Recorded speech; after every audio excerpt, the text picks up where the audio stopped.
Bienvenue dans ce voyage à travers le temps et les mers, où nous allons explorer l'un des piliers fondamentaux de l'histoire humaine, les ports anciens. Ces lieux, bien plus que de simples points d'amarrage pour les navires, ont été des carrefours de civilisation, des moteurs de commerce et des creusets culturels. Depuis les rives de la Méditerranée jusqu'aux côtes de l'océan Indien, les ports ont façonné les échanges entre les peuples, les idées et les marchandises. Aujourd'hui, nous allons plonger dans cette histoire fascinante, en remontant le fil des âges pour comprendre comment ces hubs maritimes ont connecté l'humanité. Préparez-vous à embarquer pour un périple de 50 minutes à travers les ports qui ont changé le monde. Mais d'abord, qu'est-ce qu'un port? Un port, c'est un lieu où la terre rencontre la mer, où les navires trouvent refuge, où les marchandises sont échangées et où les cultures se croisent. Les ports anciens n'étaient pas seulement des infrastructures physiques, mais des espaces dynamiques où les idées, les religions, les langues et les technologies se mêlaient.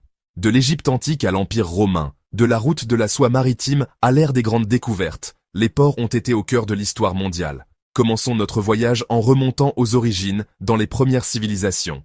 Il y a plus de 5000 ans, les premières civilisations ont émergé le long des fleuves et des côtes, là où l'eau offrait à la fois subsistance et opportunité. Les ports sont nés de cette relation intime entre l'homme et l'eau. Prenons l'exemple de l'Égypte antique. Les ports comme Memphis et Tonis-Héracléon, situés sur le Nil et ses deltas, étaient des centres vitaux pour le commerce du grain, du papyrus et des pierres précieuses. Les Égyptiens utilisaient des bateaux en roseau pour naviguer sur le Nil et atteindre la mer Rouge, où ils commerçaient avec des régions aussi lointaines que le pays de Punt, probablement situé dans la corne de l'Afrique. Mais l'Égypte n'était pas seule. À la même époque, dans la vallée de l'Indus, la ville portuaire de Lothal, dans l'actuel Gujarat en Inde, prospérait. Construite vers 2400 avant notre ère, Lothal possédait l'un des premiers bassins portuaires artificiels au monde, avec des quais en briques et un système de canaux sophistiqués. Ce port reliait la civilisation de l'Indus aux régions de Mésopotamie, échangeant des perles, du coton et des céramiques contre du cuivre et de l'étain. Imaginez des marchands naviguant sur des mers incertaines, leurs navires chargés de trésors, reliant des mondes qui, à l'époque, semblaient infiniment éloignés. En Mésopotamie, les ports comme Ur, situés près du golfe Persique, étaient des plaques tournantes pour le commerce de l'orge, des textiles et des métaux. Les Sumériens, pionniers de l'écriture, consignaient leurs transactions commerciales sur des tablettes d'argile, nous laissant des traces de cette activité frénétique. Ces premiers ports n'étaient pas seulement des centres économiques, ils étaient aussi des lieux de rencontre où les marchands échangèrent des histoires, des croyances et des savoirs. Les ports étaient les premiers réseaux sociaux de l'humanité, bien avant l'invention d'Internet. Avançons dans le temps jusqu'à l'âge du bronze et l'âge du fer, où la Méditerranée devient le théâtre d'une activité portuaire sans précédent. Les Phéniciens, ces navigateurs hors pair, ont transformé la Méditerranée en une véritable autoroute maritime. Leurs ports, comme Tyr, Sidon et Carthage, étaient des joyaux d'ingénierie et de commerce. Les Phéniciens exportaient du bois de cèdre, du vin et des teintures pourpres, tout en important de l'étain depuis les îles britanniques et de l'ambre de la Baltique. Leur alphabet, l'un des premiers systèmes d'écriture alphabétique, s'est répandu à travers leurs routes commerciales, influençant les écritures grecques et latines. Prenons le port de Carthage, fondé au IXe siècle avant notre ère. Son port circulaire, appelé le Coton, était une prouesse d'ingénierie, capable d'abriter des centaines de navires de guerre et de commerce. Carthage reliait l'Afrique du Nord à l'Europe et au Moyen-Orient, échangeant de l'huile d'olive, des métaux et des esclaves. Mais Carthage n'était pas qu'un centre commercial, c'était un melting pot culturel où les influences puniques, grecques et égyptiennes se mêlaient. Les Grecs, eux aussi, ont joué un rôle clé. Le port du Pirée, près d'Athènes, était le poumon économique de la cité-État. Au VIe siècle avant notre ère, il permettait à Athènes d'importer du blé de la mer Noire et d'exporter ses célèbres céramiques à figures rouges.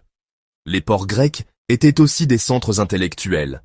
Les philosophes, comme Platon et Aristote, discutaient dans les tavernes portuaires où les idées voyageaient aussi vite que les marchandises. Avec l'Empire romain, les ports atteignent une échelle encore plus impressionnante. Ostie, le port de Rome, était une ville à part entière, avec des entrepôts, des temples et des thermes. Les Romains perfectionnent les techniques portuaires, utilisant le béton hydraulique pour construire des jetées durables. Ostie importait du grain d'Égypte, du vin de Gaule et des épices d'Asie, nourrissant une ville de plus d'1 million d'habitants.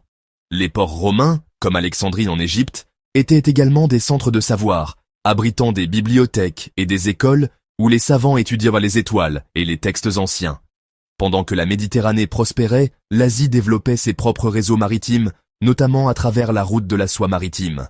Les ports comme Guangzhou en Chine, Calicut en Inde et Malacca en Malaisie étaient des hubs essentiels pour le commerce des épices, de la soie et de la porcelaine. Dès le IIe siècle avant notre ère, la dynastie Han en Chine envoyait des navires vers l'Asie du Sud-Est, tandis que les marchands indiens et arabes naviguaient jusqu'en Afrique de l'Est. Le port de Muziris, sur la côte de Malabar en Inde, était un centre névralgique.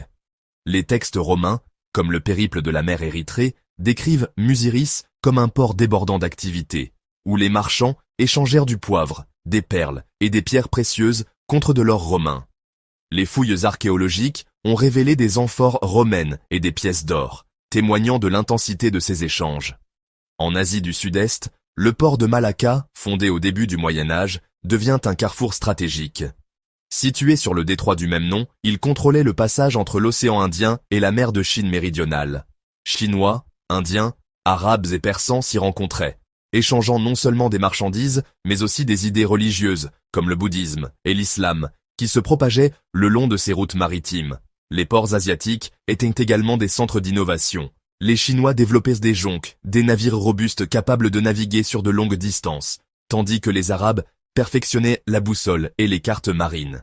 Ces avancées technologiques ont permis aux ports de devenir des nœuds dans un réseau commercial mondial, reliant l'Asie à l'Afrique et à l'Europe bien avant l'ère moderne. Au Moyen-Âge, les ports continuèrent de jouer un rôle central, malgré les bouleversements politiques et religieux. En Europe, les ports italiens comme Venise et Gênes dominent le commerce méditerranéen. Venise, avec son arsenal naval, était une superpuissance maritime, contrôlant le commerce des épices et des soieries entre l'Orient et l'Occident. Les Vénitiens négociaient avec les Byzantins et les Ottomans, tandis que leurs navires sillonnaient la Méditerranée et la mer Noire. Mais le monde change au XVe siècle avec l'ère des grandes découvertes. Les ports européens, comme Lisbonne et Séville, deviennent les points de départ des expéditions vers le Nouveau Monde.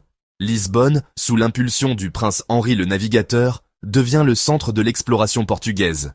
Les caravelles portugaises partent de ce port pour contourner l'Afrique et atteindre l'Inde, ouvrant de nouvelles routes commerciales. De l'autre côté du monde, les ports comme Goa et Macao deviennent des avant-postes coloniaux, reliant l'Asie à l'Europe et aux Amériques. Ces ports étaient souvent le théâtre de tensions, car les puissances européennes se disputaient leur contrôle. Mais ils étaient aussi des lieux d'échange culturel. Les missionnaires chrétiens côtoyaient les marchands musulmans, et les produits du Nouveau Monde, comme le maïs et la pomme de terre, arrivaient en Asie via ces ports. Alors que nous approchons de la fin de notre voyage, prenons un moment pour réfléchir à l'héritage des ports anciens. Ces lieux, souvent disparus ou transformés, continuent d'influencer notre monde. Les ports comme Alexandrie, Venise ou Malacca ont été des laboratoires de la mondialisation, où les peuples ont appris à coexister, à négocier et à s'enrichir mutuellement. Les technologies nées dans ces ports, des techniques de navigation au système d'écriture, ont jeté les bases de notre monde moderne. Aujourd'hui, les ports comme Singapour, Rotterdam ou Shanghai perpétuent cette tradition.